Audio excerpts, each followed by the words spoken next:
Hello, good morning, wherever you are. Welcome to Sunrise Daily today. I'm Chamberlain, so. Well, thank God it's Friday. I remember it's Friday when I don't see that jacket. Good morning and welcome. I'm Maukwa Yusuf. Indeed, Friday always comes with gratitude, and it's a colorful Friday, apparently, from both sides of the divide. Good morning and welcome to the program. I am Bukola Koka. Well, it's June 16. It's Friday. It rained very heavily yesterday, and some areas were flooded.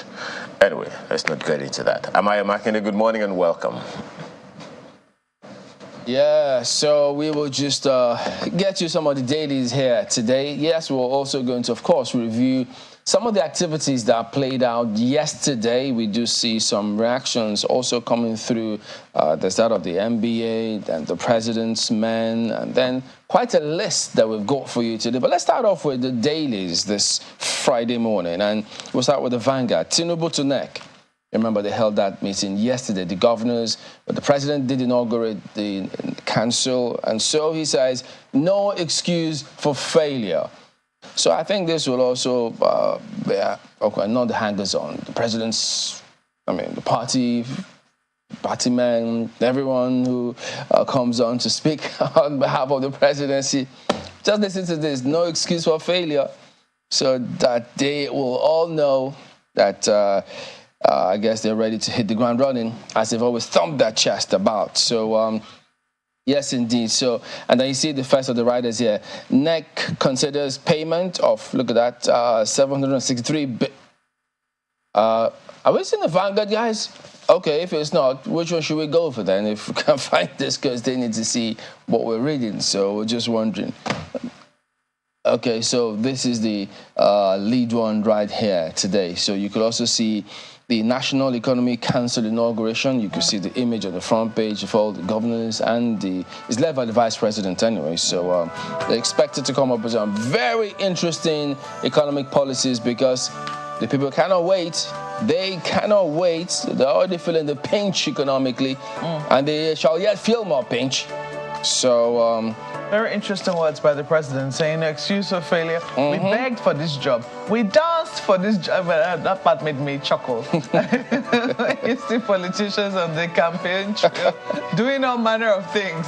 I think it's a good thing that he remembers just what they did on the campaign trail and why it is that there will be no excuses tolerated. And reminding governors who are primarily members of that council, as well as the vice president who will chair the council, that, there is no excuse for failure. And, with this kind of narrative, I think politicians should just always know that, look, when you get into those positions, whether or not you met 0 naira in the coffers, you got no excuse to fail, because you jumped for this, you danced for this, you campaigned for this, you fought for this, you spent a lot of money for this, and so now this is it. So while NEC is considering payment of 703 billion naira to workers as palliative for subsidy removal, malls, legislative financial support for vehicle manufacturers. I do remember the Night Assembly, they went back and forth on this particular matter. Then we had this automotive policy for that industry. They went back and forth saying, well, ours hadn't kicked on yet. They needed to revise that policy. And now you have this one coming through here. Because man has always stated their case in terms of what they think the country should do if we need to be serious players, not even in the after. In Africa, for instance, because point of origin, and if you don't put your house in order, other countries just benefit, latch onto the strength of your economy. That's the core essence here. And then you see, to approach World Bank for loan, daily fuel consumption drops from 66, look at that, to 41 million. It's still significant, though. It's still significant, and I hope that is not including the ones that are still making their way across the border. Because don't forget, the NNPC now says officially it will be selling across Nigerian borders at official rate. It's not subsidized any longer. So if they can afford to buy it, they are willing to supply neighboring countries. So we need to be sure if that is the fuel consumption for Nigeria or that's all the fuel consumption put together, which the NNPC is totally. The NNPC should know that it will be inexcusable to tell Nigerians we don't know how much we consume, we don't have data. Look, those days are history now. They are history. Because, I mean, if government don't have data, what do they plan with in the first place? That's the core essence. You can't politicize data. It is what it is. Estimation, that's what they do. You have to be a lot more specific because we have a lot of agencies who collect the data of citizens, people in this country. So how can they keep look, that's unacceptable. So we have to come up with that. It helps development. The lifeblood, I might add, of that one. So just trying to see which other one can one take now, because there's several aspects of this one here this morning. But I think I might just see what we can do in terms of, okay, well, let me look at this. EFCC CBN chiefs. Abakoba asks Tinubu to remove INEC chair. Yeah, I saw that yesterday as well. Yes, interesting. Okay. It was also very interesting listening to the perspective of Mr. Odinkalu, who was saying that much as he has no tears for the CBN governor, that there needs to be an investigation or a critical assessment of why it is that every EFCC chair, bar none, has been sacked, humiliated, in his words, terminated, exterminated from office. That there needs to be something, done about that particular position. Otherwise, nobody might want to take up the job, or might also point to how we regard the people who, take up that particular office, and maybe our attitude towards corruption. I think that, there's been talk around safeguarding the office, security of tenure for the EFCC chairman. And looking at what has happened so far, he says, is it handling the politics of it? That's really... in addition to that, there are several other things that need to happen, one reckons, if we need to take certain steps forward. Number one, how are judges appointed?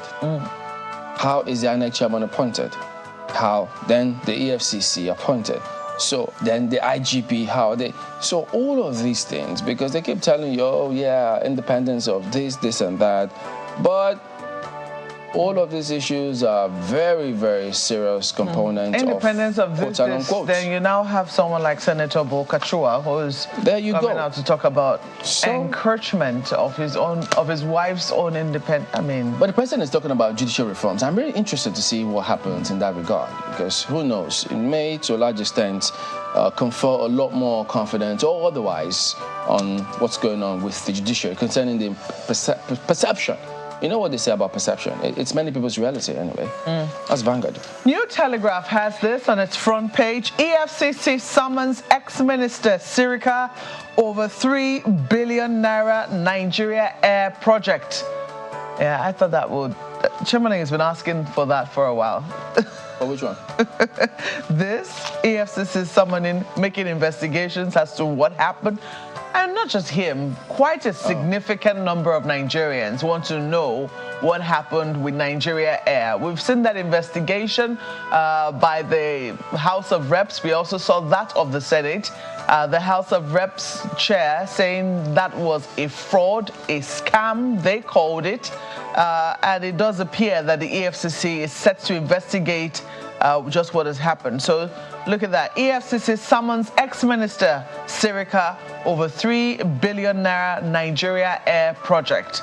Unveils Chukol as commission's acting chair. Bawa suspension, not surprising. That's according to Transparency International. You might want to see details on pages 24 and 26 of the paper. Tinubu inaugurates NEC, says no excuse for failure. It's also there on the front page of New Telegraph. And don't forget that he also encouraged the governors to collaborate. He says collaboration is not a crime and that they should make use of the structure of the local government to get infrastructure up and running in those places. So that's the idea. Maybe they had this peer review, part of the reason why they set up the NGF, as they tell us. But now it's good that he's saying this. And besides, he also previously has said, listen, security agencies work together, not at cross purposes. And very interesting. So states do work together. Yeah. There is no crime. There's no law, actually, against collaboration. Even in the business world, I keep looking.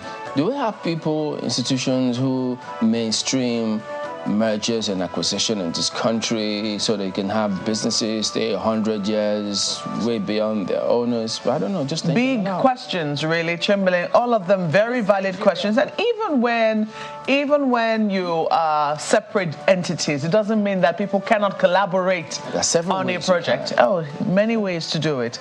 INEC Chairman Yakubu, absent in court, sends representative to testify in Atiku's petition against Tinubu's election. So still keeping tabs on what is happening in the election petition court. A number of other stories at the bottom there. Q1 2023, value of pension assets in federal government securities up 552.79 billion naira. You want to keep your eyes there if your pension money is there, because that's your future, and you don't want to hear any stories about what happened to your pension funds. High cost of food surged May inflation to 22.41%. So also keeping tabs on what is happening with inflation, especially with the cost of food. Will we see food banks to help the vulnerable? Big question. Well, let's leave it there for New Telegraph. Yes, indeed, Mark. But now that you talk about pension funds, I imagine that inflationary pressure over time may have a significant impact on the long-term savings of your pension funds. So what would be the value of your pension by the time you are set for retirement? Something we should think about, really. So what would all that millions of naira amount to by the time you retire? But let's turn our attention to this Nigeria as we look at, the big story. And this is from the National Economic Council. Daily fuel usage drops from 66 million to 41 million. That's ascribed to NEC. Well, the truth is coming out small. So we had never been really certain about the daily consumption of petrol per day. So what was the measure that got us to this, I was also outcome? Hearing 13 point something or 14 million liters. Now it's dropped. It's now 66 million. It has always hovered between million. 40 million liters per day and 60 million liters per day. Well, the 60-something million would have been from the NNPCL, excuse me, which says that look, we know what leaves the tank, what leaves our depot, what leaves our storage, but we don't know how much we consume. So the truth is really should actually come from between the NNPC, IPMAN, and those people that dispense. All those the one headed by Billy Gillis Harris. The petroleum marketers, Petron, yes, okay, and that one. So the real facts should be between those. How much do you dispense at your fuel stations within Nigeria on a daily basis? How much do you sell? Because they measure every day. Absolutely. They measure sales every day. So we should be able to aggregate those figures. Well, it's not impossible to know the amount of the number of trucks that leave the depots per day. So it's really a record-keeping culture that is lacking here. No, you don't understand. The point is, NNPCL says we know how much leave our depots. That's what I'm saying. So we know the number of trucks that leave the depot, but how much go to fuel stations in Nigeria are not always the same as the ones that leave the depot. That's the point. That's the point. So that's where the discrepancy is, where we're unable to account. I don't know. I've not done a forensic audit. But it's not impossible to measure, really, to know the number, the measure of liters per day that Nigeria consumes. That is where accountability should come from. But take a look at the riders. Most legislative financial support for vehicle manufacturers. FG considers payment of 703 billion naira to workers to approach World Bank for loan. I wonder if that's another loan or the same $800 million World Bank loan. But before we exit the fuel measure consumption per day. There's also that talk from IPMAN that about the possibility of selling CNG at 100 naira per litre. But the question is, what happened to the transition plan from PMS to CNG, which was commenced by the former administration? I will see to my transition from petrol to CNG.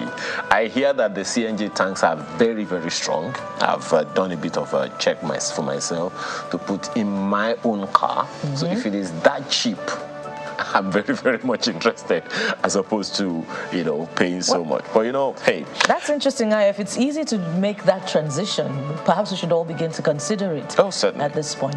Daily 100 naira per litre is far better than 540 naira per litre. Absolutely.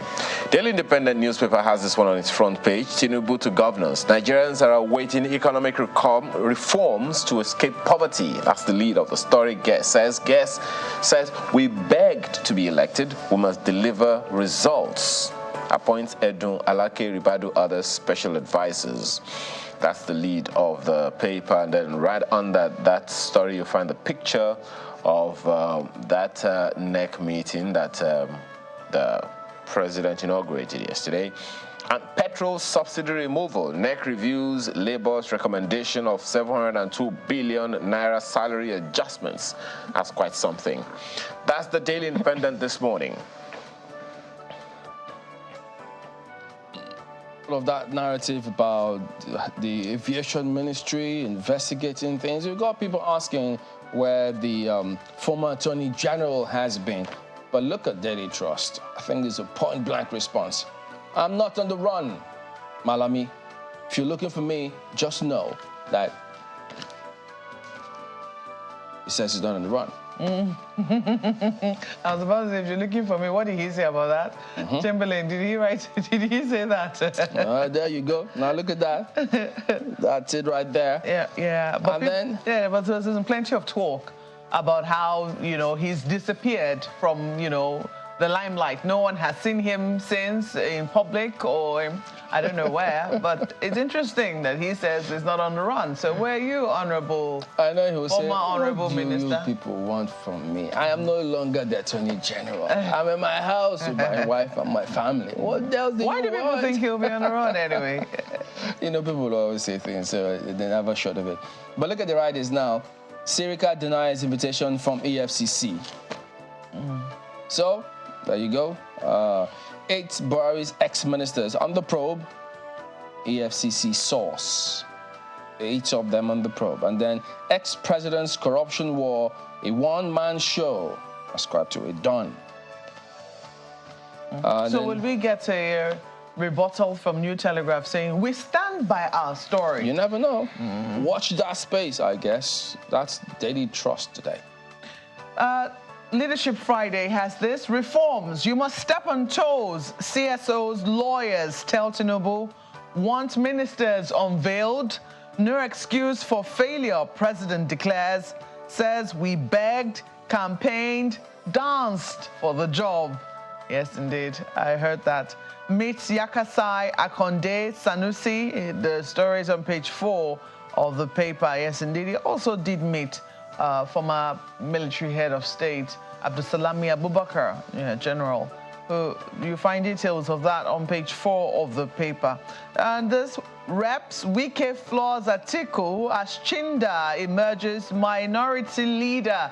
So this has been a long time coming. Don't forget what happened on the floor of the 9th Assembly as well, where there was a real struggle between Chinda and Elumelu as to who will emerge as minority leader.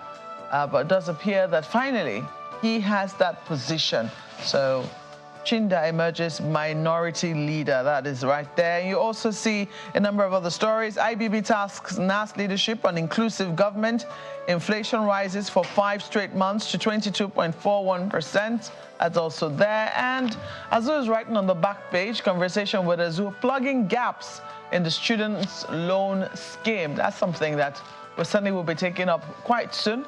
We'll leave it there for Leadership Friday and perhaps our review of the papers this beautiful Friday morning. We'll take a break and we'll be back shortly. Please stay with us.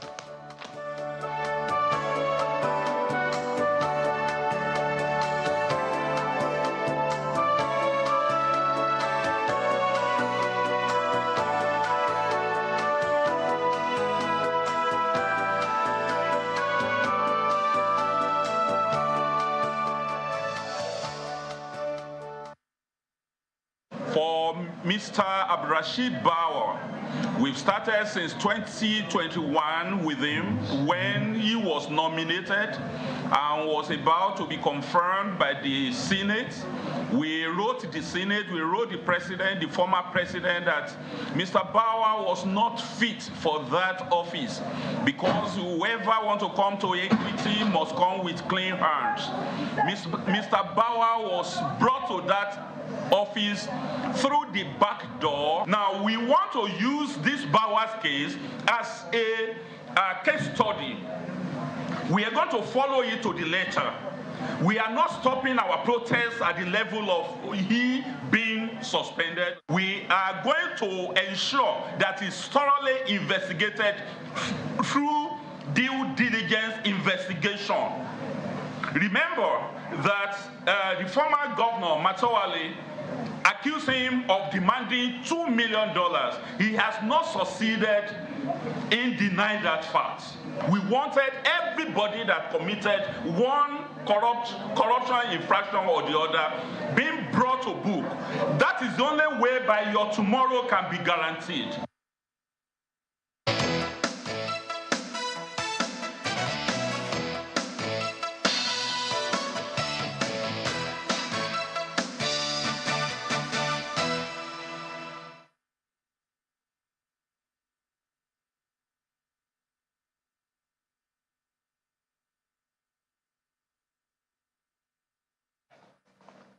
Well, where is that conversation going? Hey, guess what? We'll kick off with that, with a review, that review of the suspension of the EFCC chairman. But from an institutional perspective this morning, you know, you've listened to a number of people, even Mark referenced the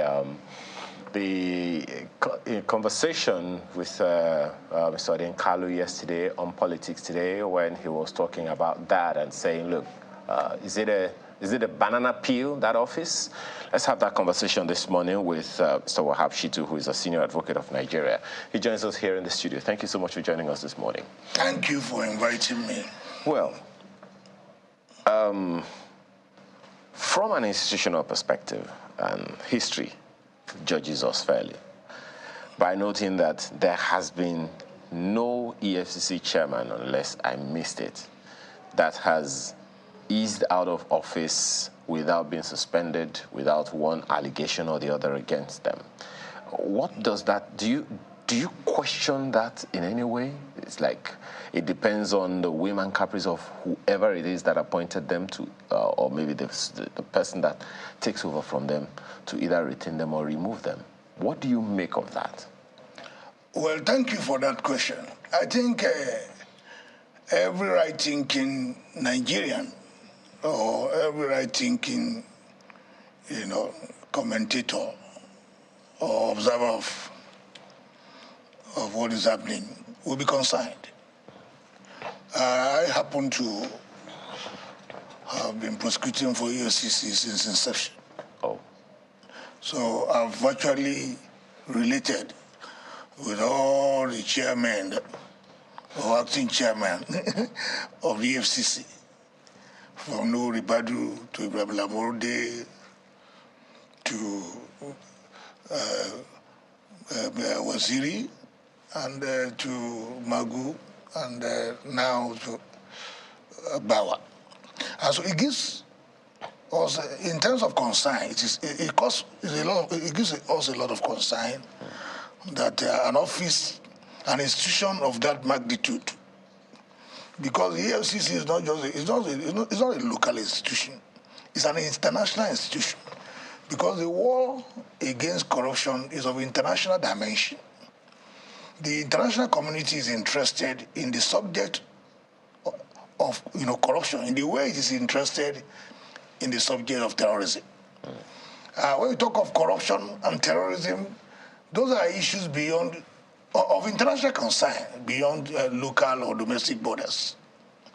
So in terms of perception by the international community, when you have frequent changes in the leadership of an institution as important as the EFCC, it sends negative signals that you don't have stability, and that that the institution is not sufficiently strong enough to be able to withstand shocks.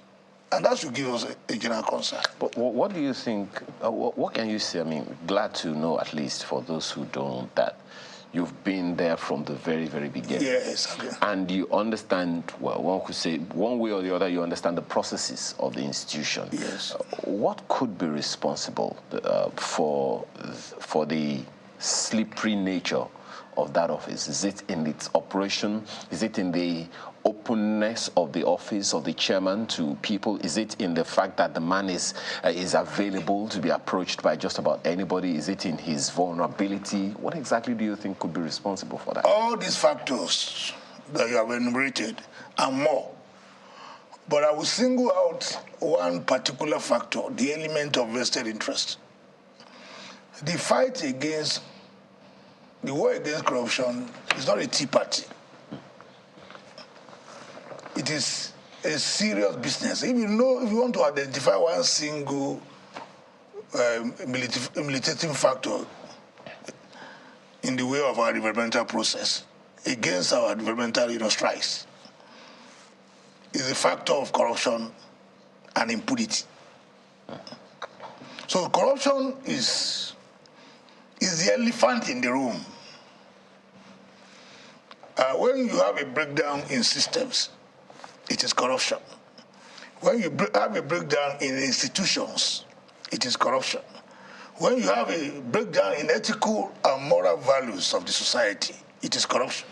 When you have a breakdown in societal traditions, it is corruption. So everything, so it's at the heart of our national problem. It is a little concerning, Mr. Shitu, yes, when you're saying we're talking about corruption, about an anti-corruption agency. Yes. Corruption in an anti-corruption agency, saying that corruption is bedeviling an anti-corruption agency. It is something of serious concern if that is proven. Because when we make comments in the public space, we should make it advisedly. If we have proven incidents of corruption in an anti-corruption agency, it underscores the degree, the extent of the problem just in our collective consciousness. Pardon me, sir. I mean, you've, as you said, been there from the very beginning. Yes. Each one of the chairmen of the EFCC has been suspended based on allegations of corruption and have been investigated. Bukola yesterday was asking questions around which of those reports have ever seen the light of day, which of those so-called indictments have ever really seen the light of day and been of any value. So but what then people would begin to think maybe it's just, as you said, vested interests of the appointers, or how does one put it? I said a number of factors, including the pervasive one, in my opinion, is the element of vested interest. Whose interests? The interests of the ruling elite, the interests of the political class, and the interests of those who are opposed to the fight against corruption. I'm not necessarily saying that some of those allegations may or may not be true. Speaking of interests, Mr. Shitu, I wonder if, this specific case is being viewed with enough objectivity. Yes, it's true that, some are saying that, is the office not becoming a banana peel? But when we look at, the trajectory that has brought us here, not one, not two civil society organizations, have demanded the resignation from office of this EFCC chairman that has now been suspended. As a matter of fact, the coalition of Arewa Council, to be precise, led us to understand, well, there are allegations anyway, but the level of malfeasance, that have been brought up, they're very concerning. So should we begin to look at that, with a more objective lens, rather than, dismissing it entirely as a product of vested interest? Well, when I made my comment, I wasn't particularly referencing the Bauer case. I was just talking in general terms. But if you want me to be very specific about this Bauer case, what I would say is that there are several narratives there, and my approach will be analytical. There's a narrative that says that oh, corruption may be fighting back. That narrative is there.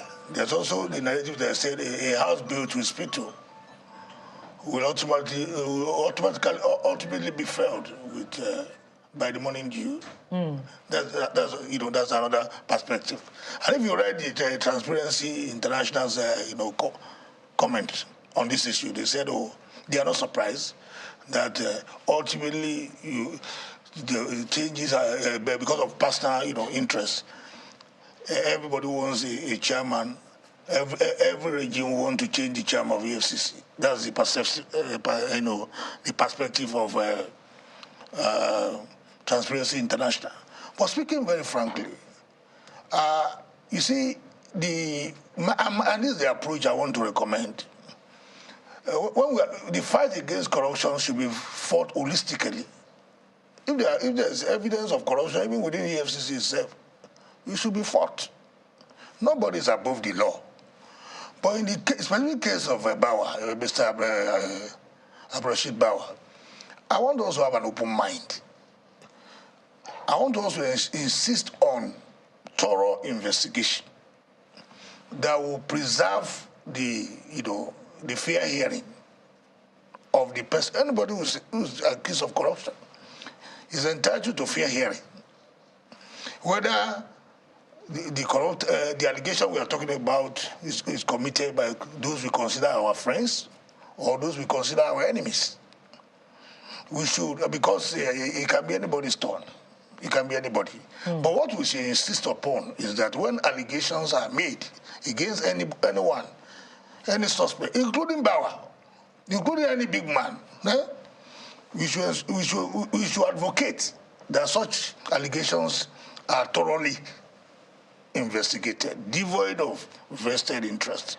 Speaking of advocacy, yes, that this is independent of the suspended EFCC chairman. Yes. This is looking at the institution itself. Yes. So regardless of tenure or who's occupying it, there's always been talks about the manner of negotiation, of fighting corruption within that institution itself, how there are negotiations that you you return this, for this. In fact, one of the allegations that have been put forward before his assumption of that office was how he negotiated the sale of trucks, where kickbacks were given. Those are allegations. So should we begin to look at that institution? You've worked there for some time. What can you tell us? I've not worked there. You've prosecuted. Yes, you've prosecuted. You've prosecuted for the commission. What can you tell us about that? Well, you see, the EFCC as an agency in Nigeria is also a reflection. Could be a reflection of the general decay that we have in society itself. It's not immune. There's no institution in Nigeria that is immune from this element of corruption. So I'm not holding brief for anyone. But what is I think there are various ways of fighting corruption. One way that is advertised that we see is the issue of prosecution of suspects. There's also the element of plea bargain. These are best practices all over the world, not quite peculiar to Nigeria. But where it is proven that in exchange for some kind of gratification, bring this and I will release you. If it is proven, then that is the area we should look at. Thorough investigation of criminal allegations with a view to prosecuting the culprits with steep penalties. You understand me?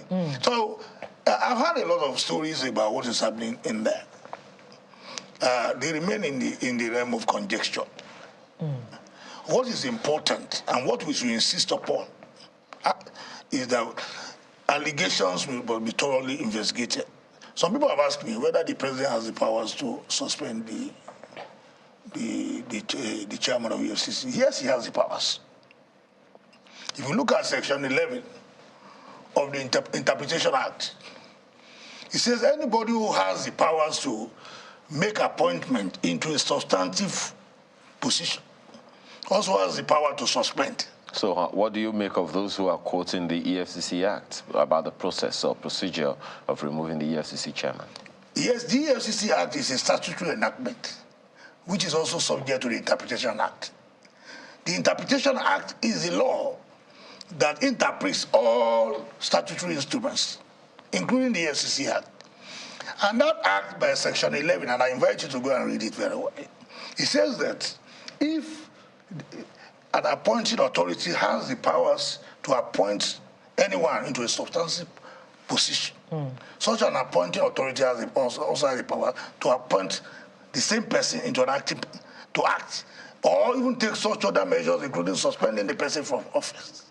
So if but the only thing is that the duration of that suspension is not specified in the Interpretation Act. So there's no question about it that the president acted within his powers. So in suspending the EFCC chairman. The EFCC chairman Indefinitely. Of course. And even sack? No, you see, it's yes, appointing the chairman of the EFCC, he has to go to the Senate. But there's no such requirement for removing the person. So if the appointment and removal of the person in that office is subject to the whims and caprices of the president, how does the system then guarantee the stability of that office, and by extension, the stability that is needed for the fight against corruption? Well, that's the advocacy. You elect representatives to the Senate, to the House of Representatives. Maybe you are saying, and I want to join you in that advocacy, that we should take a second look at the EFCC Act with a view to effecting some necessary amendments in order to insulate that, institution. Do we do the same thing for the Interpretation Act? No, yes, of course. The Interpretation Act, to the extent that it provides that somebody can act in that position indefinitely. Okay. Now, Mr. Shitu, does it... two things are products of Bukola's questions. One of them is whether or not, you've talked about the need for us to make sure that all allegations are properly investigated. But what are the allegations in this case? There are those what we have, the narrative in the public space that we have now is that he's suspended for witty allegations. Which is... Witty allegations. We really don't know the nature of those allegations. Well, can we say that those allegations relates to economic and financial crimes or to elements of corruption?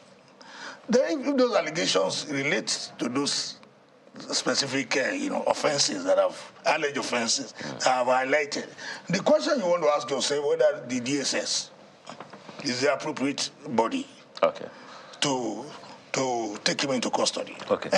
When we have the ICPC, when we have the EFCC, when we have the Nigerian police. So what is the intention in that regard? Well, I said I don't know the nature of the allegations. No, I mean, what is the intention when it is the DSS that has taken up when the DSS is calling to take up any allegation? Maybe those allegations border on national security. You understand me? Or security interest. I wouldn't know, and I will not sit here to speculate. But what I can say for free is that, and what I will advocate here openly, is that no one can question the prerogative of the president to take the action the president has taken. Secondly, we also insist that Bawa, who is down in the hot seat, must be given all fair hearing. And then we should have an open mind at this stage. I don't want to join the bandwagon of people who start condemning anyone without being taken through the judicial process and found guilty or innocent. So I want to believe my mind is open. I want to insist on due process for him, rule of law. And again, I want to also say that nobody is also above the law. If he's found guilty, the law should take his course. Of course, no matter how big anyone is, the law is bigger. Okay. Mark.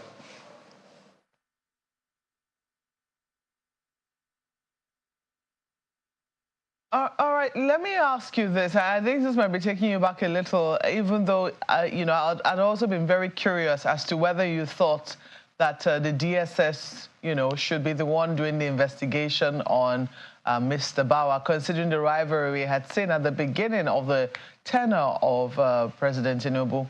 But let me take you back and ask you, did this suspension of the EFCC chairman come as a surprise to you?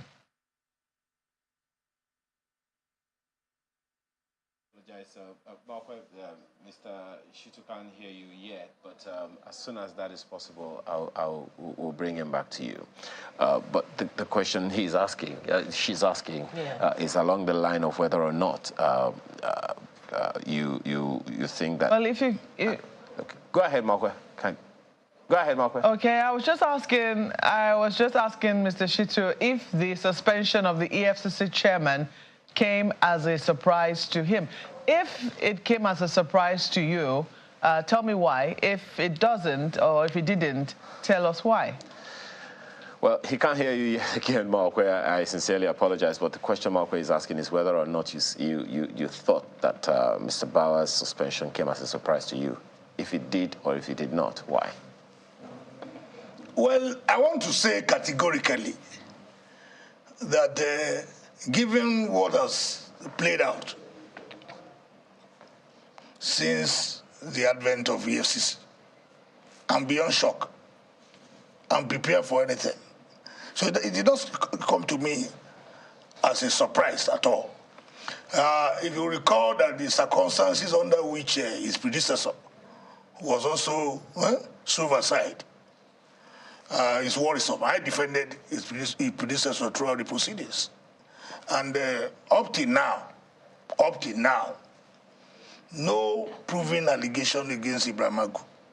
But the panel... No, where's the report? Where's the panel's report? But they made recommendations. Where are the recommendations? Where's the white paper? You understand me? You take an individual through that kind of process and question his integrity, and at the end of the day, there's no report. Well, I don't know whether you have seen a copy of the report. I'm the lawyer who defended Magu throughout. I don't have the report. There's no white paper. After that incident, Magu has been promoted as Assistant Inspector General of Police. You promote somebody who's indicted. I'm asking you. So these are the things we should question. We should insist on due process.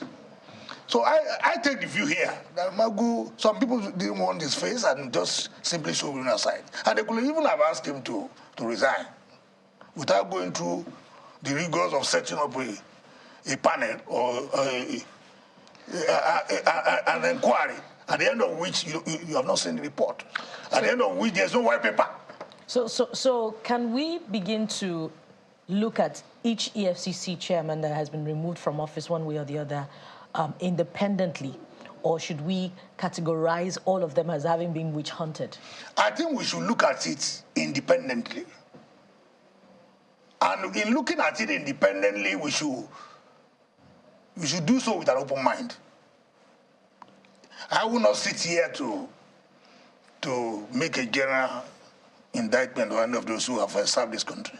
Because serving as EFCC chairman or acting chairman is a very heavy responsibility. Anybody fighting corruption is endangering his life. In a country that sees that corruption as a major elephant in the room. You understand me? So if you want to deal with people like that, you should deal with them in accordance with the prescriptions of the rule of law. Due process. And all of us will insist that when allegations are made, not only against any EFCC chairman, against anyone, we should insist on investigation-led arrest, not arrest-led investigation. There's a distinction between that. You should investigate and have a prima facie evidence and have a basis for proceeding before you arrest. you don't arrest and start fishing out for evidence, and which is one of the problems we have here. You think that's what's happening in this case? No, I'm not saying this. Like I said, in the case of Bauer, my approach is to have an open mind. I cannot speak for him, neither can I speak against him. All I can insist as a law officer is that he should be given fair hearing to determine whether he's guilty or innocent. Okay. Well, let's see if my colleague Markwe can, whether he can hear her now. Markwe, go ahead. Well, I think that you've answered my question with regards to whether or not there was any surprise for you, but you're not able to separate whether this is political or this has to do with the office, which would be very interesting to note, as Bukola has asked, in terms of which, whether there should be a generalization or whether there should be separate investigations. But from what we heard, the Zamfara state governor, because the last scandal which forced, I don't know whether to call it scandal or controversy, which forced the EFCC to not just issue a statement, because normally their response would be to issue a statement. We had a director come and address the press talking about the allegations against the former governor of Zamfara State, Governor Matawale. It was former Governor Matawale. And they were talking about the atrocities he committed. Former Governor Matawale fired back, saying that the EFCC chairman demanded a bribe in millions of dollars from him. What do we make of those kinds of brazen allegations against a sitting chairman of the EFCC? Should we take it with a pinch of salt, or should we really investigate what could have transpired? Thank you, Markwe, and it's my delight. I may see you after a long time. I mean, although I see you regularly doing a good job. What I want to say generally is that both allegations should be investigated. The allegations made by Matawale should be properly investigated. The allegations against Matawale himself should be what? Properly investigated. We should, because it is possible, he has raised very serious, allegations against the person of the chairman of EFCC. And I'm not advocating that such allegations should be swept under the carpet. It should be properly investigated. And in conducting that investigation, no one can speak for Mr. Bauer. It is the quality of the investigation and the outcome that will be able to speak for him. In the same way, if Matawale, as a former governor, has case to answer, that case will also be properly investigated. We should not, we should take the two independently and do thorough investigation. So my advocacy is that we should always insist on quality investigation when allegations are made. And the fact that allegations are made against anyone, no matter how grievous, should not ordinarily lead us to jump into conclusions without seeing the outcome of such allegations. Because anybody can raise allegations. Anybody can be accused of any offense. What I'm insisting upon is that when allegations are made, we should deploy our crack team of investigators to go into the merits of the allegation and come out with a report. Because this country is bigger than anybody. And no one is bigger than the law. No one should be insulated from the investigative and prosecutorial process because of his status, his or her status.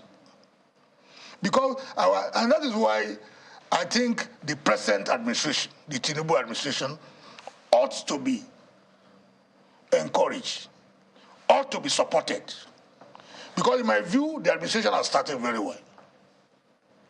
And I have absolute confidence that this is one administration that will succeed because of, because it is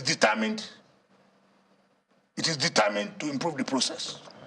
So long as the administration stays on the path of respect for the rule of law, due process and accountability, the administration is assured of the support of small people like us. But if it derails, of course, we'll also be out to raise our voice to condemn. Because this country belongs to all of us. And this country is endowed in terms of human and material capacity And we can, if things are going wrong, all of us should raise our voice. We have a collective stake in this enterprise. So that is why I'm not, as far as the Bawa issue is concerned, I want the law to take its course. But my advocacy is that the young man should be given fair hearing. And nobody should label him in the public space until his guilt or innocence is determined. Because it is Bawa today, it can be anybody tomorrow. Okay.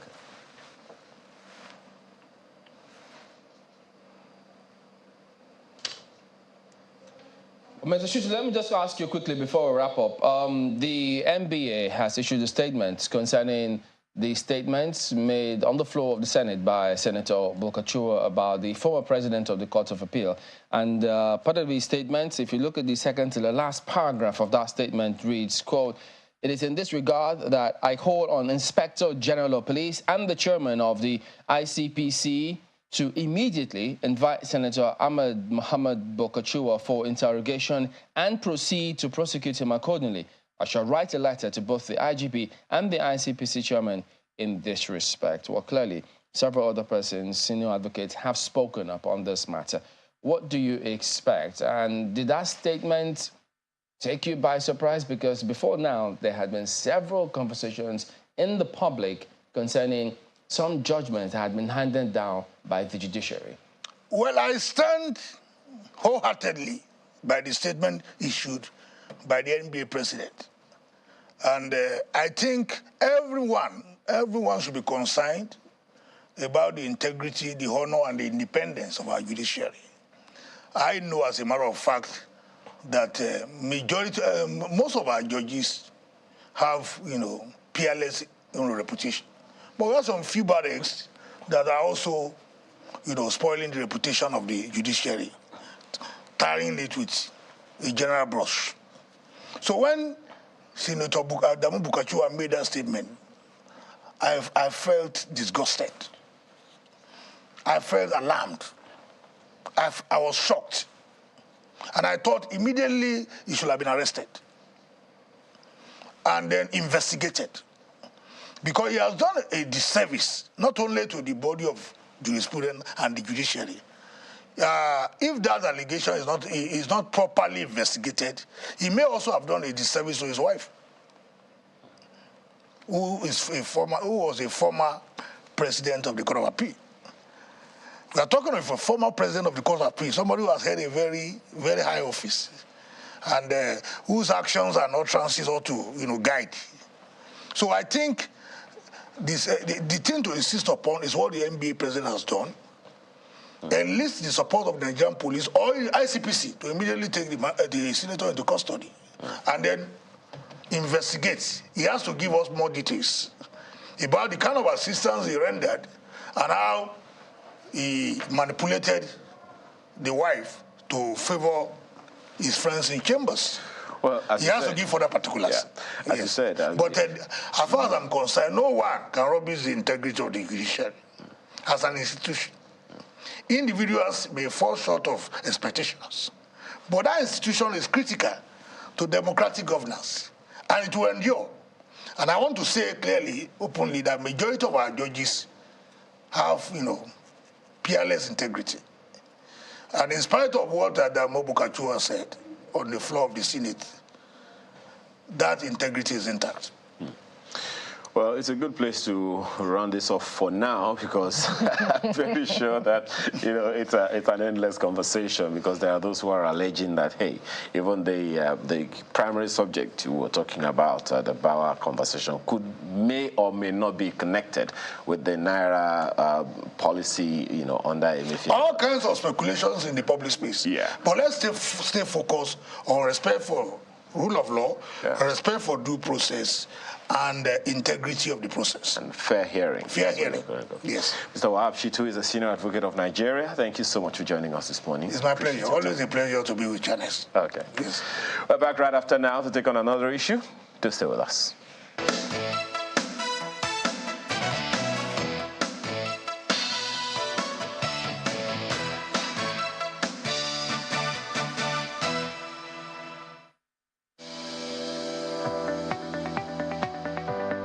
The Duchess International Hospital opened its doors in October 2021. The mission of the hospital is to reverse medical tourism. We take particular care here at the Duchess to bring together a combination of the brightest and the best locally, as well as Nigerians in the diaspora who are interested in returning to do very good work for the benefit of our patients here in this country. The good thing is that we have all international expertise here, all international facilities here, international people working here. Everything is coming together in a space which was considered not great in terms of the availability of healthcare. Axis Bank, of course, has been able to provide us with a robust range of products and services that has enabled us to deliver that standard and quality of healthcare that is integral to our mission as an organization.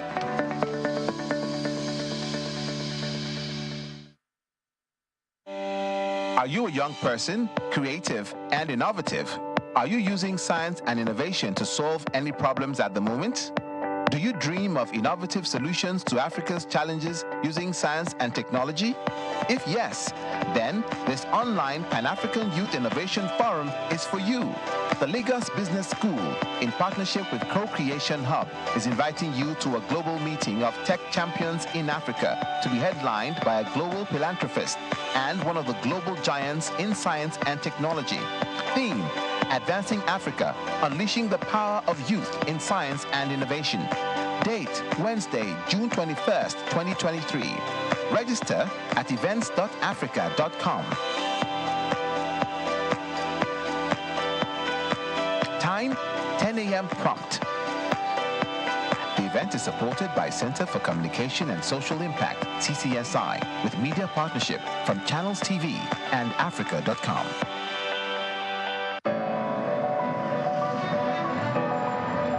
Hi, I'm Pato Rankin, and they don't call me World Best for no reason. I only deal with the best. Be it auto or business, 100% claim is always guaranteed.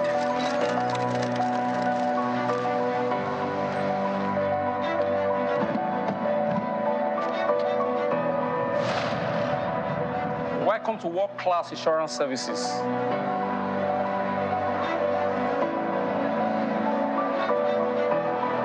We are Anchor Insurance. Where insurance truly works.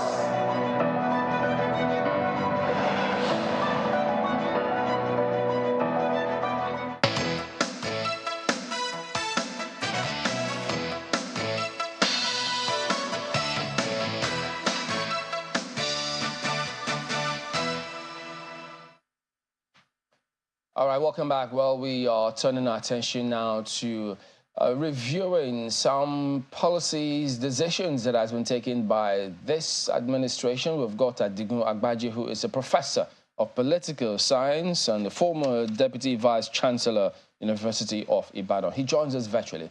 Good morning, Prof. Thank you for joining us on the program today. Good morning. Thanks for having me.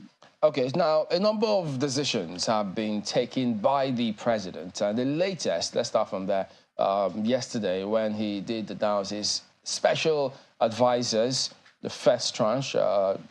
Some more announcements will be coming through later because the Senate did approve a list of about 20 for the president, and now this one. So along with the previous decisions that he's taken. So from what you've seen so far, perhaps anchoring on this announcement of the president, what kind of atmosphere, what kind of environment, what do you expect, having seen some actions before now? Very much.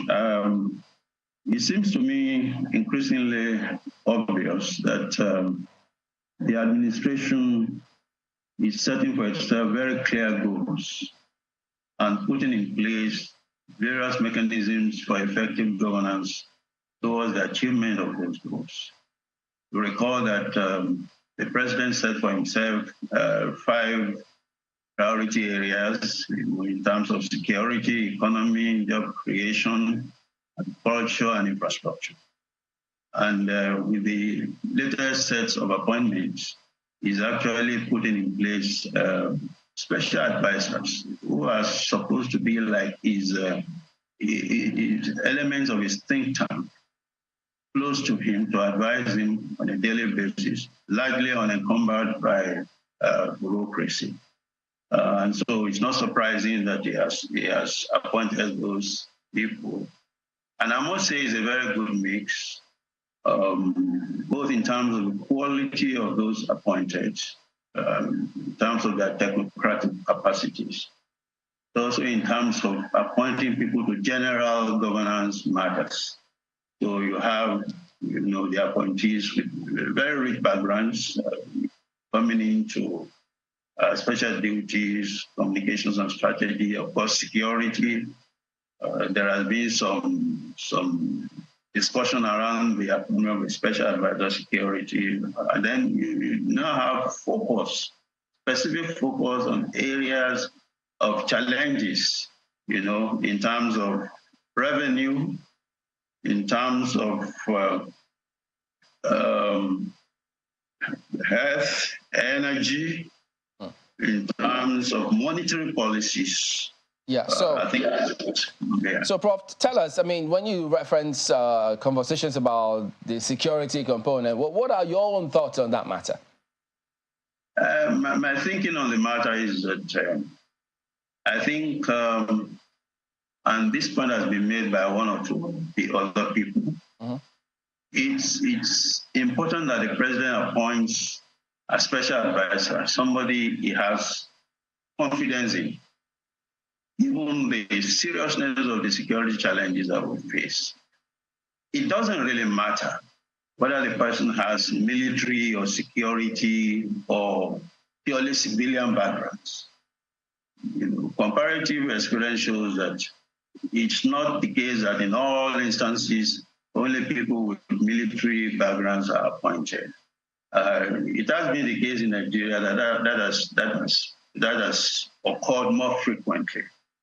But people also don't realize that even if you appoint a retired military person into that office, there is bound to be some challenges in terms of how people see their positions and who they should, report to. Well, Prof, pardon me, not to worry. We'll still have a segment, so we'll let those guys look at this. I needed to just get your thinking since you referenced it in passing. But ASU, education, that sector, very critical sector, the education sector, because we spend millions of dollars, even billions in Naira, because CBN, they come up with this data time and again, how much Nigeria spends, Nigerians actually spend on education, even in West Africa, in Africa, before they then tabulate and give us what we spend overseas. So for you, in your field, yes, you did talk about sign the bill on student loan. There will be implications for universities, speaking on that one. So how did you take that particular decision? How did you internalize that decision? Because there are those who thought, okay, yeah, sounds good, but you are in there. What are your thoughts on that?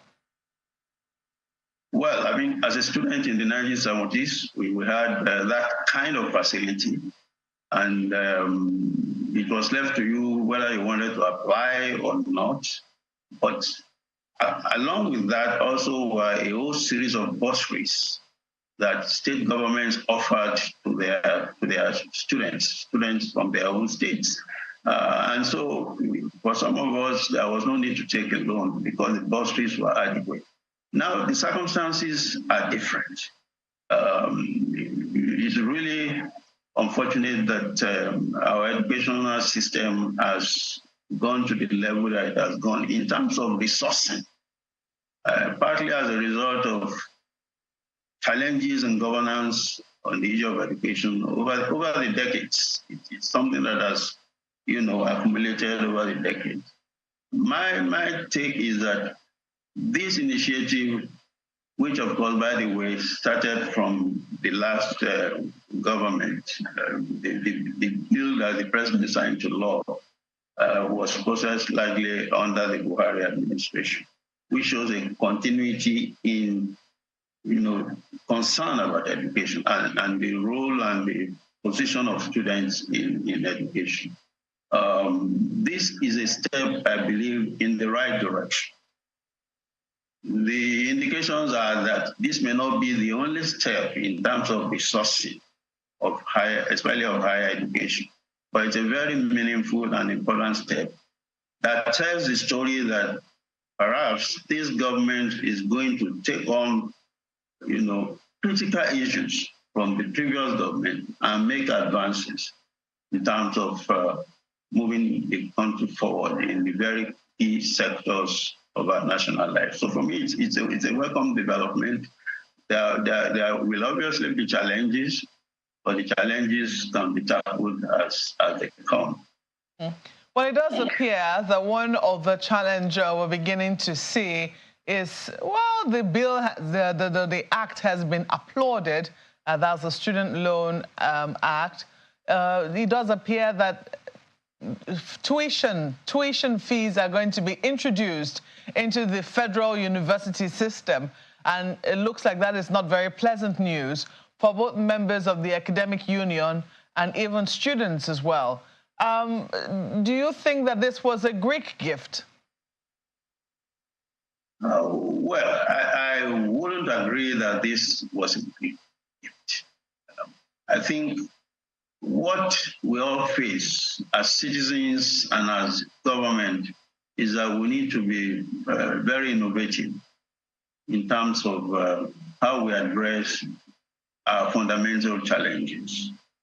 Of course, every gift will come with its pluses and its negatives. And again, it behoves on us to address the negatives with a view to minimizing them, and then address the positives with a view to expanding, the dynamics of opportunities that we have to move forward. Of course, the whole issue of resourcing education is not just about the fiscal, the lack of money. It's also about a whole barrage of other policies. The intractable issue of corruption in the polity. It's become, evidence points to a very serious challenge that is multidimensional. Because if you look at the leakages from our public finance system arising from corruption, I believe those leakages will go a long way by addressing the scarcity of resources in our higher education. So what we need is a government that is able to address all of these holistically, so that you don't place all of the burden on the less privileged members of society who are also in the majority. So what I would say is that this is a step in the right direction, but can only make more impact when we begin to address at least the majority of the leakages in our economy, to the extent that a lot of these leakages are not even, according to reports, fully reported, and the leakages continue. So again, it boils down to the whole issue. You're asking perhaps now students and parents to bear more responsibility. But as a government, and I say government at all levels, you also have to take on more responsibilities as managers of the Nigerian state to ensure that the state is able to effectively fight back and reduce the flow of resources away from our country and our critical areas of national life arising from corruption. We need to stop paying lip service. And once you do that, then people will be able to, be happy to make the kinds of sacrifices that, we are now asking them to make without any reservation. But once the evidence of corruption continues, or we don't see elements of, addressing of the corruptions of the past, the present, and plan effectively for the future, then, as a political scientist, I can say that we still have some challenges in the future, including the very immediate future. Well, Prof, I do not know whether conversations have started within ASU. I imagine that lecturers might be speaking informally, perhaps one to the other, about the slew of policies we've seen in recent times, the removal of fuel subsidy, how that is going to affect, say, the university community.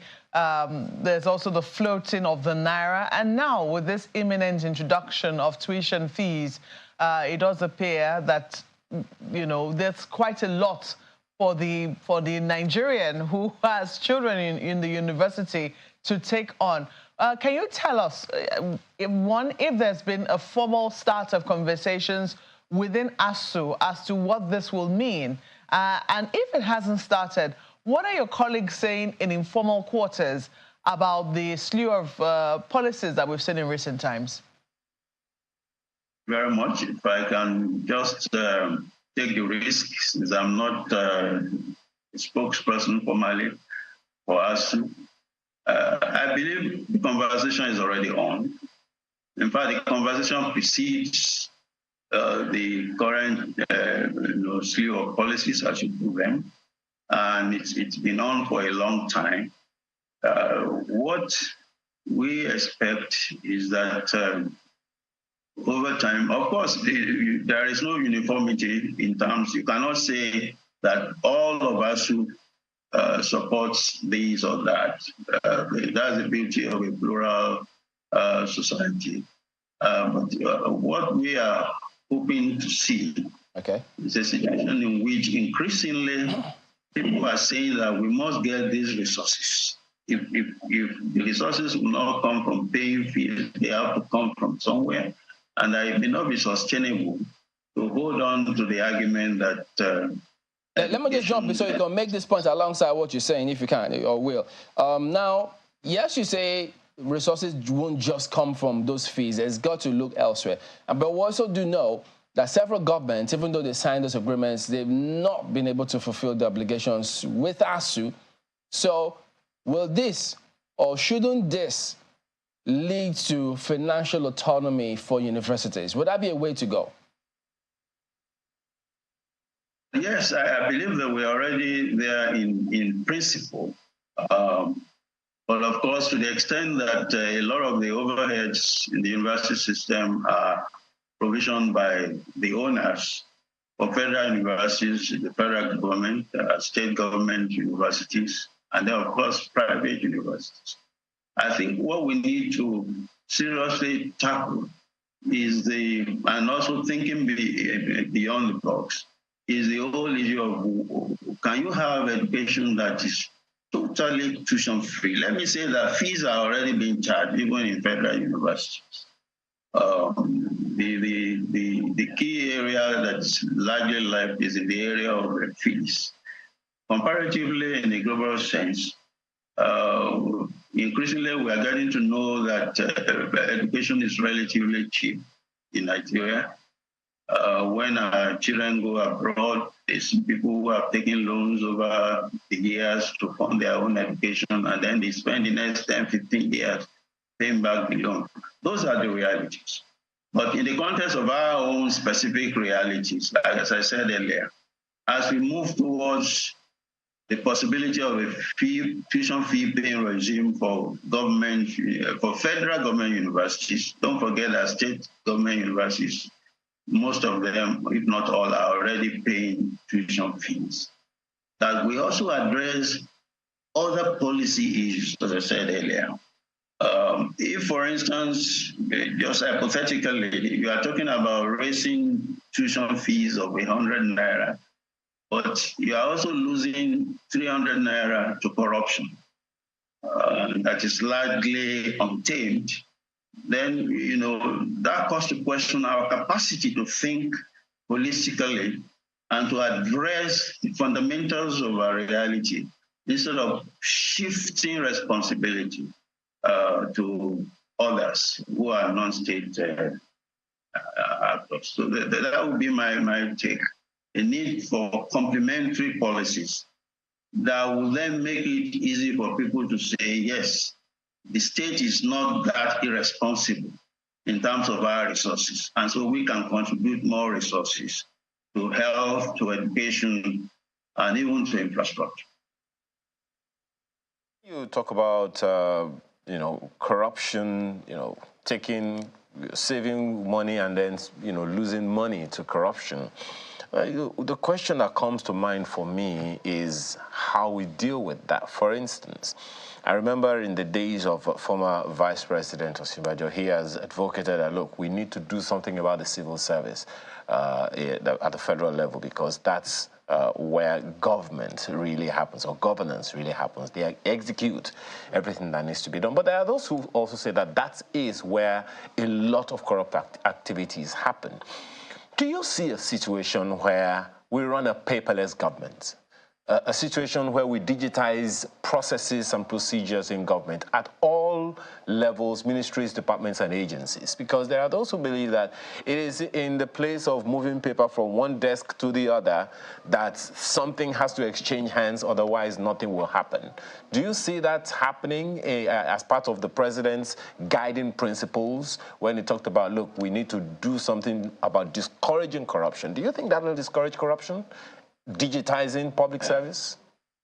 Let me say that it's unfortunate we are at the stage where we're seeing that you see digitization happening in Nigeria.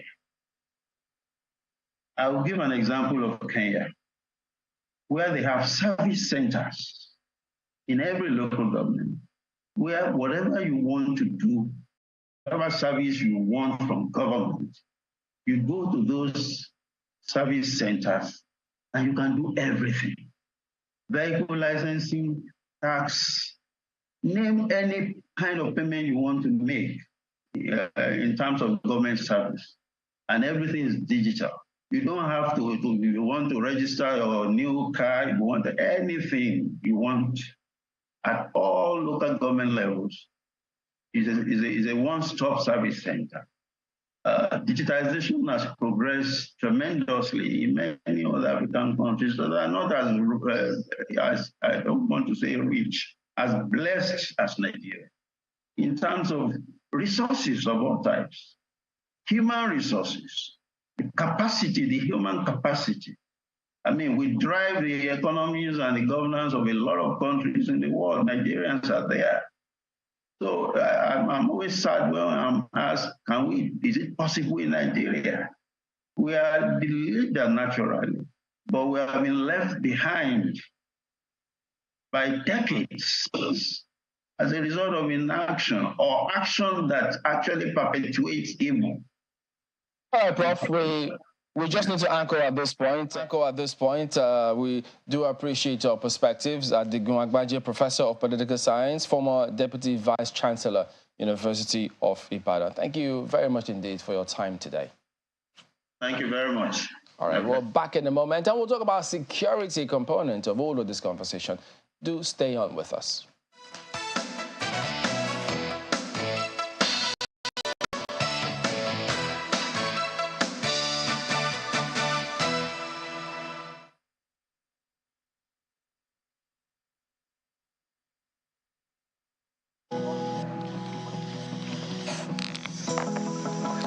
Confidence that only comes from knowing you are fully sorted, to show up for you just when you need a hand, and when retirement comes with all its worries and storms, to ensure we will stand by you and give you the coverage that you deserve.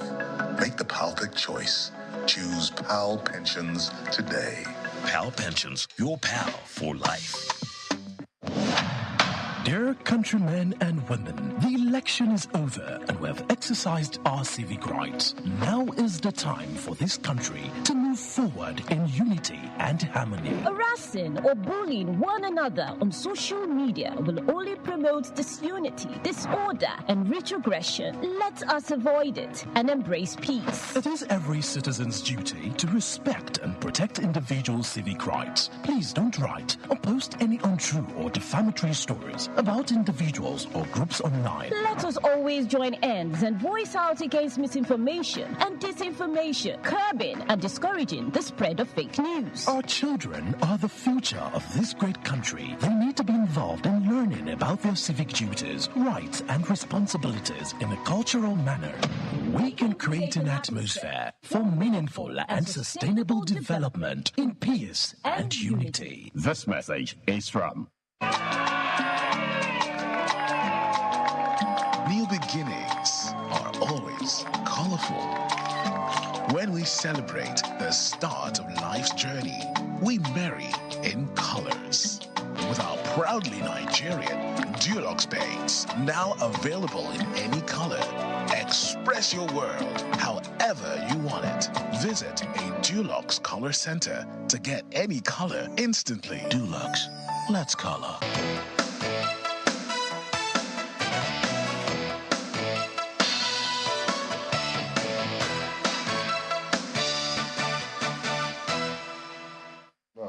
National Institute for Security. Welcome back to Sunrise Daily. Well, yes, the voice you heard is that of Mike Ejiofor, former director with the SSS. But you have another one. I'm trying to remember that.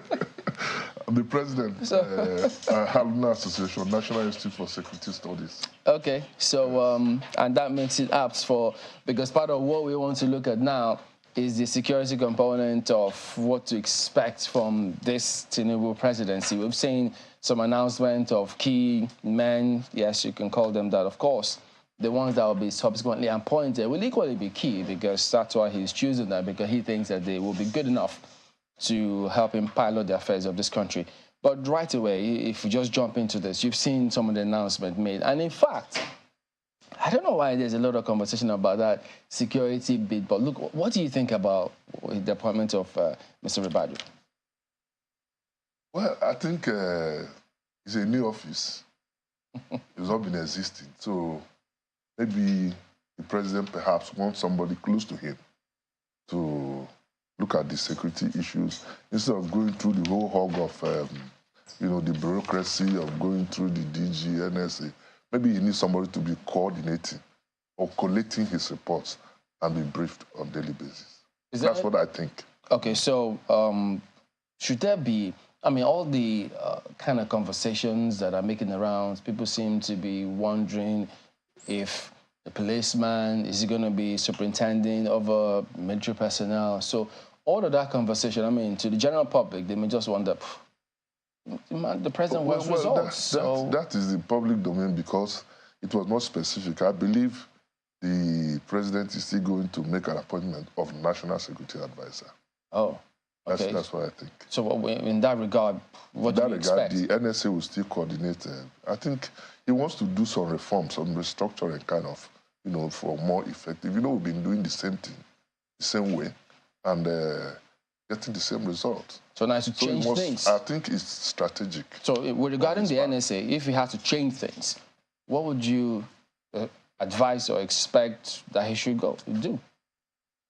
Well, it's a constitutional right to appoint a national security advisor. Of course, his duty is to coordinate all the agencies. So he must look very deeply, in appointing the national security advisor. But if he decides to use the security advisor as necessary, it's his prerogative, as long as results are achieved. And so far, like you said, the appointments made so far and reactions from people, it's encouraging. But don't also forget that even though there was a lot of delay in appointments under Buhari, people were talking of body language. I hope it doesn't end on body language now. Would there be anything wrong if the president chooses to appoint someone to be NSA other than the military personnel? I don't think there's anything wrong with that. His prerogative is at liberty to appoint who he thinks can serve him better. I've been looking at some of the conversation that has been going on around the appointment that the president made yesterday and around the security, particularly around the office of the Special Advisor on Security, which you have admitted is new. Nobody has quite heard of a Special Advisor on Security before. And if indeed the job of the person is to coordinate the affairs or to be his ears, you know, amongst the security agents and the question, or the agencies. The question then will be, what will be the work of the NSA? And now some people have said, oh, you know, there is nowhere that stipulates that the president has to appoint a national security advisor. That has just been something that has been traditionally done by presidents. I don't know what your thinking is on this. Well, the most important thing for Nigerians is result. How he wants to go about it, nobody cares, as long as there's security in the country. Really? If he wants to appoint a national security advisor, he will define his duties. He has a security advisor now. He will also define his duties for him, his responsibilities and schedules. So I think he's trying to, by my thinking, to create some division of labor, you know, making personal contact, you know, with somebody he trusts very much. Because you believe, you know, he has a long-standing relationship with Ibadu, having contested under ACN, you know, presidential candidate. So he must have his reason. It'll be interesting to see how the following days pan out, especially when you look at what has happened at the beginning of this administration, the rivalry we saw between the DSS and the EFCC, and the president constantly hammering on the need for security agencies to work together, you know, talking about harmony. Now, there have been questions in recent times as to why it is that everybody that has been suspended is being grilled by the DSS, including the newly suspended chairman of the EFCC, who's being grilled by the DSS. And there's been questions as to, with this rivalry which we saw earlier, will he be getting a fair level of investigation within... You're chuckling over it. His former DSS. I know. Almost the wrong person to ask. So what do? We have to ask him. Do you think that the service which you formerly served will be able to, you know, fairly do, let's say, do a fair job, considering the rivalry that we've seen between the EFCC and the DSS? You know why I'm laughing? Why? There's no rivalry. There's no rivalry between the SSS and the EFCC. So why is the president constantly hammering on harmony? He was just addressing all the security agencies, not necessarily SSS and EFCC. Then what was that fight we saw at Ikoyi? Well, if you must push me that way. I am pushing you that way. Yes, let's go. See, the truth is that I think the PRO issued a statement to that effect. The truth is that the SSS accommodated the EFCC as a sister agency. I personally, we started the NSO from 15 Awolowo Road. That has been our headquarters.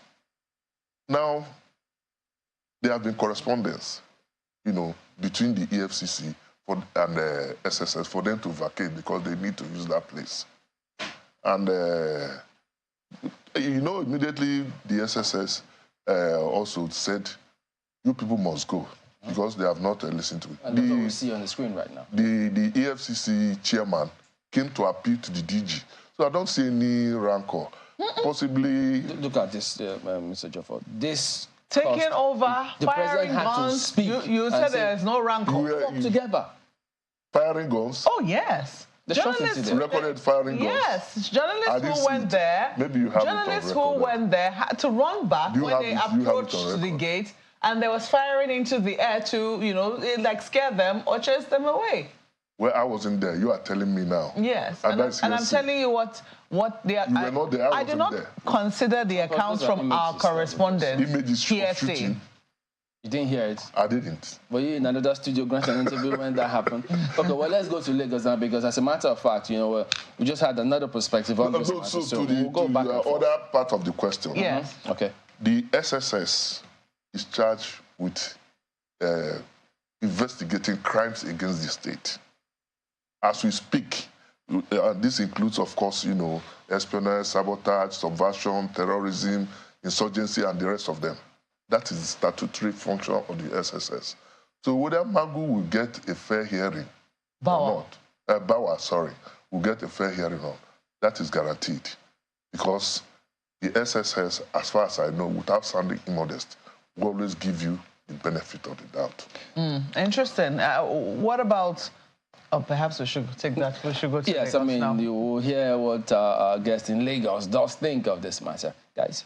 Well, thank you, Chamberlain. Mr. Sonny Osai-Raboy is here with us. He's a security consultant. Thank you for joining us this morning. Thank you very much for having me. Well, I don't want to get into... I don't know if you want to get into the conversation I don't want to go into that. The EFCC and CPC, and the DSS. But, you know, the statement of the president about what he intends to do with security is very interesting. A number of people will say, he said, and I quote, "Security shall be the top priority of our administration because neither prosperity nor justice can prevail amidst insecurity and violence." But this is the catch for me. We shall reform both our security doctrine and its architecture. A number of people haven't heard that before. Yeah. Some security, consultants such as yourself think we should pay attention to his dichotomy of security doctrine and security architecture. What will change? Well, first of all, I want to congratulate our president. He has taken the right step in the right direction. He has hit the ground running, like some people would say. We are beginning to see the difference between the architecture, security architecture, and what do you call it? Security doctrine. The doctrine. Hitherto, there was never anything like special advisor on security. It has always been special advisors in other areas, but definitely not on security.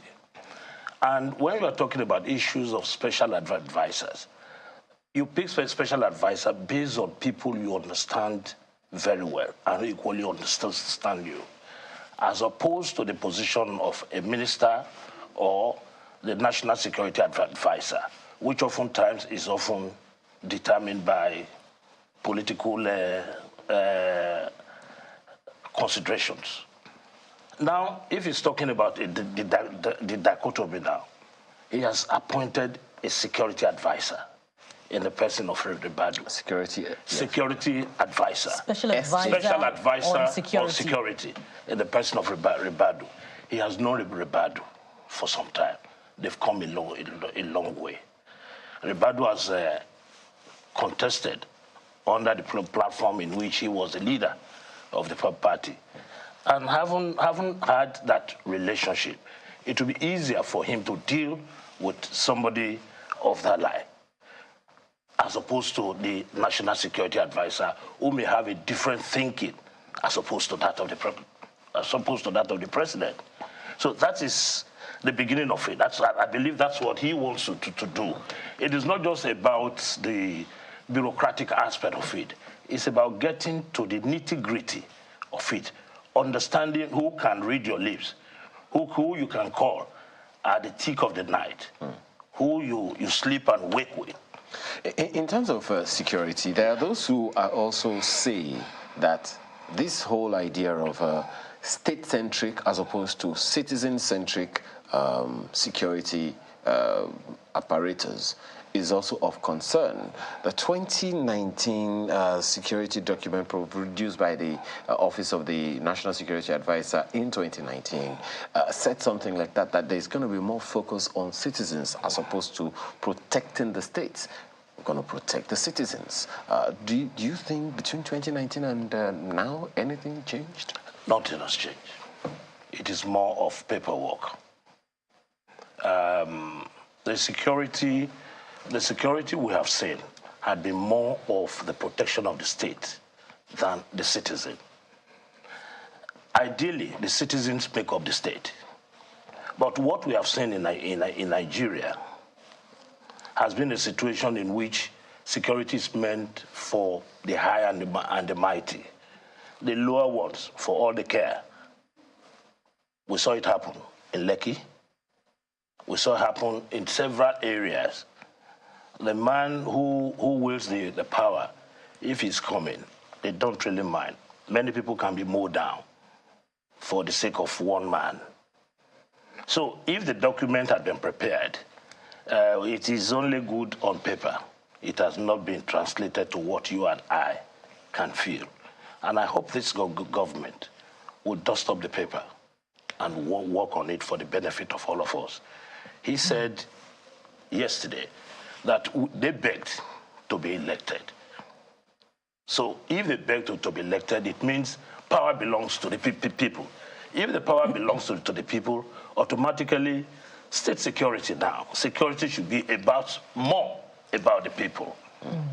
If my memory serves me right, another counter-terrorism document was launched, under the last administration, under the leadership also of the former NSA, Babagana Monguno.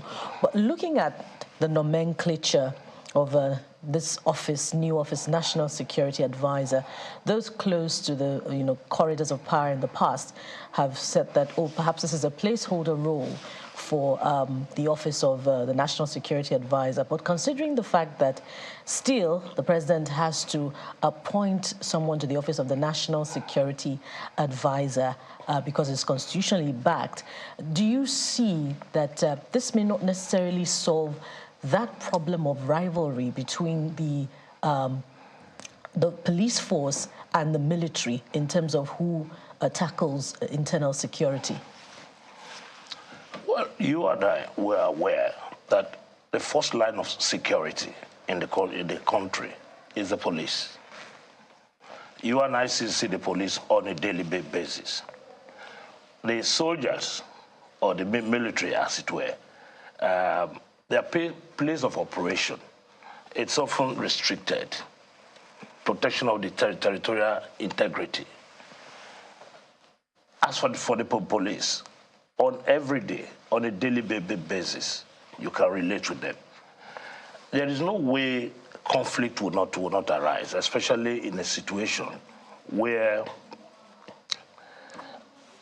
the military hangover, military mentality, the military had been in government, and they have been able to use their power, as it were, to suppress the police so much. And they have almost taken over the responsibility of the police.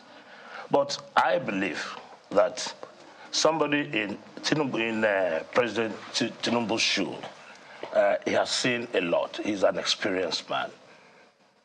He called himself the city boy. The connotation, my own connotation of city boy, is a man who has seen, an experienced man. He's been on the street. He has been in the trenches. He knows what the soldiers have done, and he knows what the police.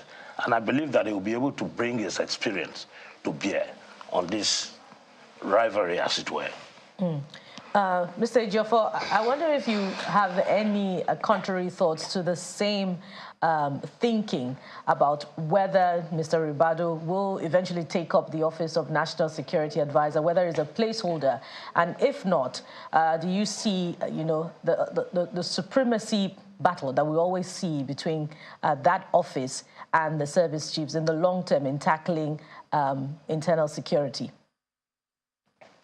Well, we're all discussing the realm of speculation until the president comes out clearly on what he intends to achieve.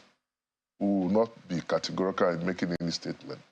But for me, as a person, I believe very strongly that if you have a special advisor on security and you have another office of national security, there is bound to be conflict in their functions and discharge of their responsibilities.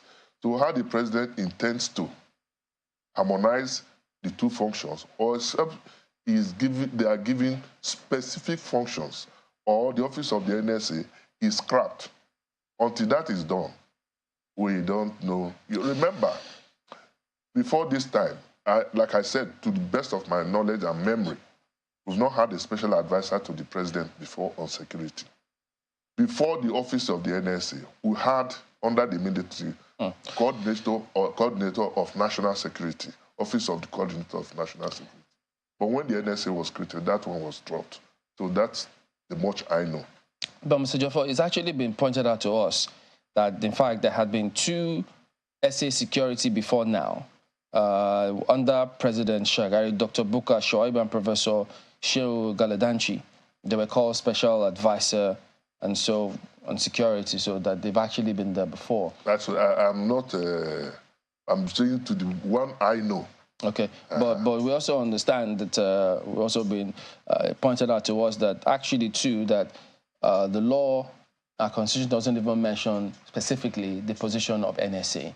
That in section 1512 it talks about special advisors, and so if he has come up with this appointment of Madam Ribadu as special advisor, that I think that might just be it. In fact, some also think we shouldn't even expect possibly an NSA. That who knows? If he decides to stick with this one, that he may be correct from the point of law. So where is he going to operate from? To scrap the office of the NSA? Is it recognized by the law if he's special advisor? So, and if Malam Ribadu fills that position, we shouldn't go into all these semantics. For me, all we want, how do we solve our security challenges? That is my major concern. Which is because the concern. It's a major problem. It's a concern of every single Nigerian that the country be safe. But we also know that that special advisors traditionally have cabinet status. Yes. We also know that the National Security Advisor is a member of the cabinet. Yes. Now, if two of them, assuming they are two separate offices, have cabinet status and are present at the Federal Executive Council meeting, who exactly? Who takes precedence? Exactly. Who would the president be listening to? I believe the president will solve that problem.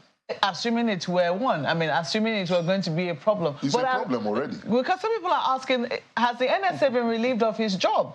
If he has, is he aware? We cannot answer that question here. Neither you nor myself can answer that question. But I believe that since Mr. President had decided to carry out some minor restructuring, if you may, or reshuffle to achieve his result, he must have thought it through. This is the best way I will achieve a result. The results, okay. Well, because some people have also raised, the fact that, the appointment of an NSA, there have been questions as to whether a former policeman can be the person who occupies that office. Let me take this question to Lagos and ask our guest if he has a separate perspective on whether he thinks the current NSA, if there is a current NSA, still has his job. Yes, the Constitution is clear about it. I think the third schedule, it talks about the Constitution of the National Security Council and those who will constitute it.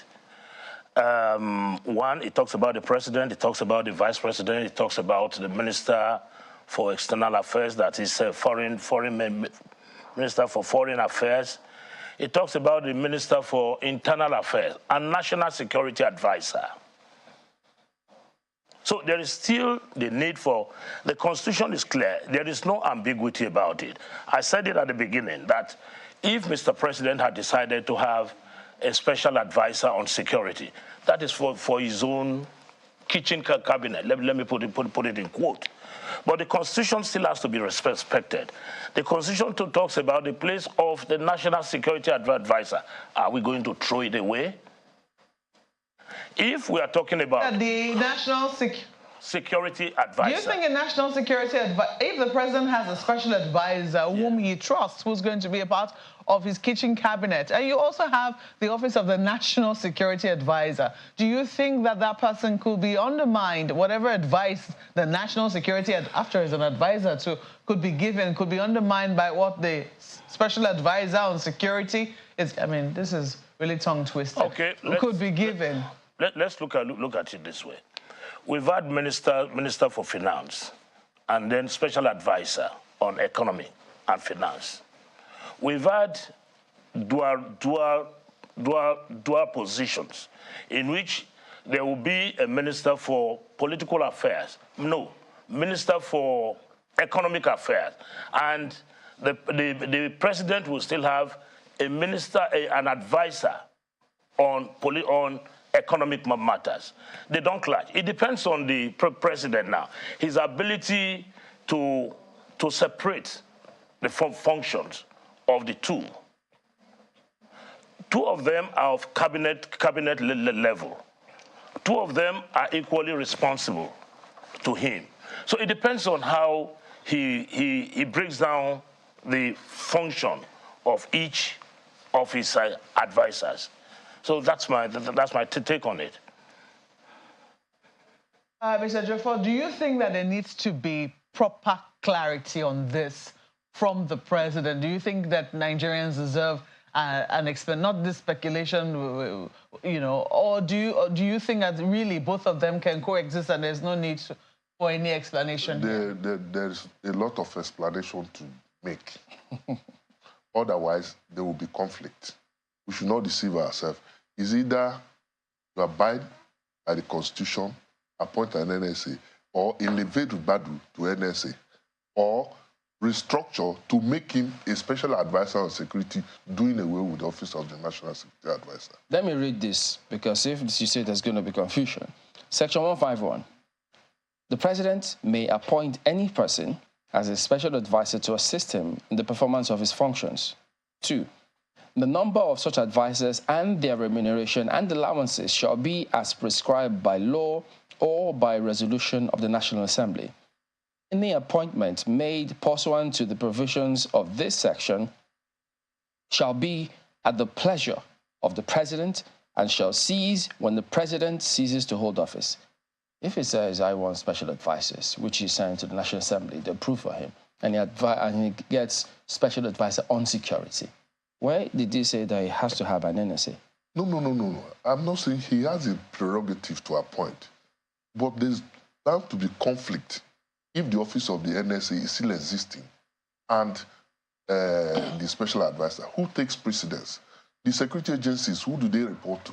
Do they report to the office of the NSA as constitutionally guaranteed, or they report to special advisor? No, but you also know that there's been a huge controversy on that, because the security chiefs have always maintained that they do not report to the NSA, and they report directly to the president. Commander-in-Chief. The commander-in-chief who appoints them. True, but he coordinates the security. Indeed, he coordinates them. So if the job of a national security advisor is to coordinate, then why can't a special advisor coordinate?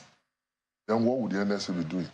Well, that might be something in the days ahead where the president might speak about, because I know that's what I'm saying. We don't need to overflog this issue until the president comes out clearly with their functions and responsibilities. Well, maybe he may expect us to read between the lines for what he's done. So, but you also do remember when that scenario between the DSS and the police, which Wankwe referenced, and we saw the visuals on TV, the president immediately issued a statement and said, work together. Yes. Vacate here and then do things together. He had a meeting with security chiefs and said, work together, not at cross purposes. He's met several security, even traditional chiefs. Security is key. So clearly, he wants synergy. He wants things to be done properly. So from what we're seeing now, it does appear as though, as he also said in his speech, which my colleagues in Lagos also mentioned, clearly, look, it appears as though he will give this direction. And so maybe in the days ahead, if he says, okay, look, this is what I want, whether there's going to be an NSA or not, if I have an advisor on security, it may be what I entirely agree with the decision of the president. But while advising the security agency, you agree with me also that synergy has improved a lot over time, with the security agencies. They have been working together. But since he has come, maybe he has also seen, before this time, he has observed some lapses in lack of synergy, and that's why he's been hammering on it. But this introduction now is going to bring more problems than synergy. Well, Mr. Jofo, I don't know. We just talked about the office of the special advisor, but then there is a statutory role of national security advisor. Let me ask you that, Mr. Erabo. So I wouldn't even want to, go into that conundrum. Let the president provide the clarification. No, not live by the Constitution, which is the statutory roles superimpose themselves over any other, that will come to his whims and caprice. But my own issue is that of the synergy of all the security agencies, from the borders, the ports, the police in the system, the DMI, the SSS, the police, all of them. How should that synergy happen? Hitherto, we've seen a situation where, I mean, as we cited earlier, there's always been that kind of conflict. How do we bring them all together to know that ultimately, as you said earlier, it's to secure Nigerians as opposed to just the state or the government? Well, the president has given us, this is part of the campaign promises he made. And in his maiden speech on the day he was inaugurated, he said one of his major pillars is going to be security. And if it is going to be security, you can't have a result, a good result, when people at different edges working at cross purposes. He is an experienced politician. He's been around for decades, and he has seen mistakes being done by previous administration, and he has campaigned on this. I will expect him to be able to put round pegs in round hole, and to be able to bring them. First of all, he has had a meeting with them to tell them there is a need for all of you to work together for the sake of Nigeria. The previous government, the president said the same thing, brought them all together more than once, more than twice, asking them to synergize. Yet we had this discordance that we talked about in the previous government. He has also emphasized that. What's the assurance that this time something will change? Well, I have said this repeatedly. He's an experienced man. And one thing I will expect him to do, when you have a people who have been working in a garden, for example, and the flowers are not being tended to in an appreciable way, what you do is to change the gardeners. It is high time the president puts his feet down. This is the time. These people have served. They've served well, in quote now, depending on which side of the divide you stand. They've served well. Let him relieve them. Let us have fresh hands on board. Well, and it will be easier. It will be easier for him to call them and say, look, these ones have already known the terrain. They are like people. Let me use the local parlor. They don't chop wish.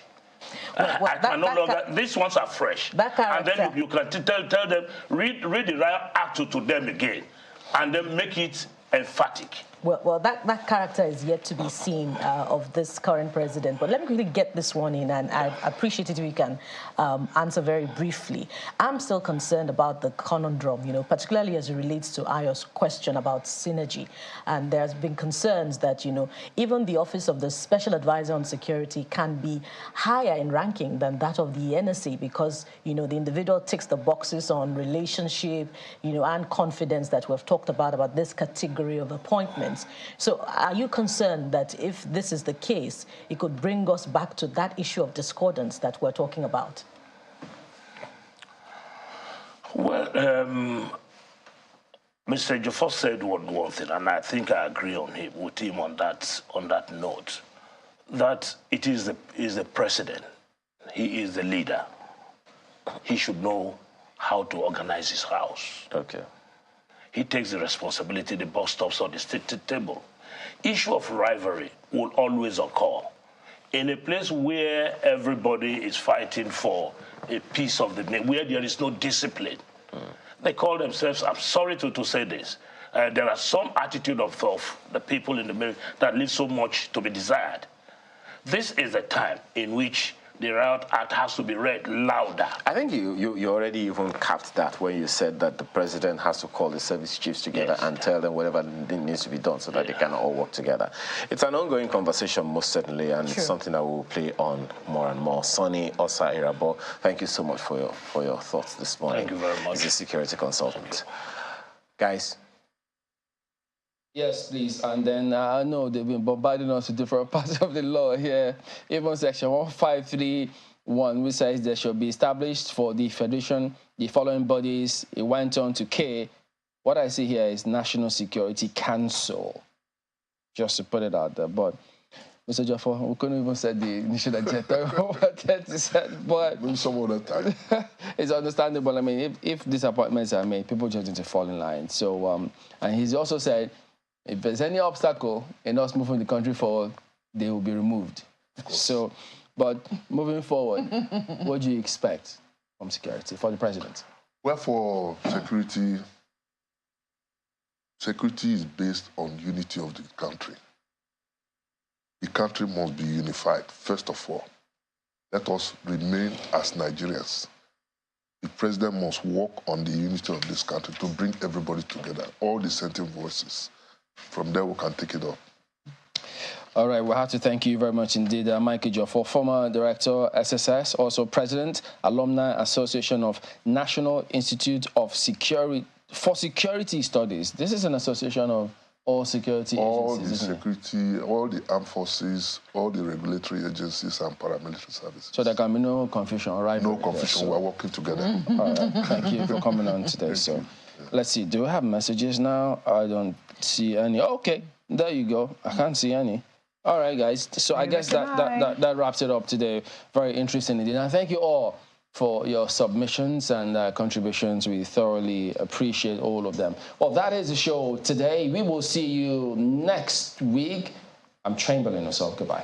Well, apologies that we couldn't take your feedback. I guess we're not able to put them. I guess it's the controversy that is causing the confusion behind the scenes. But thank you so much for watching this morning, this beautiful Friday morning. I don't know why Mrs. Stenton said, but yes, the sun was glorious on my way to work this morning. Thank you. I'm Mark Welby Yusuf. Have a great weekend.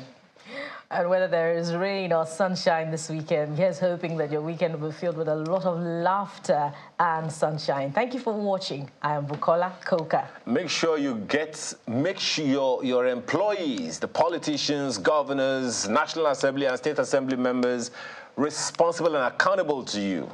I'm Aya Makinde. Have a wonderful rest of your weekend.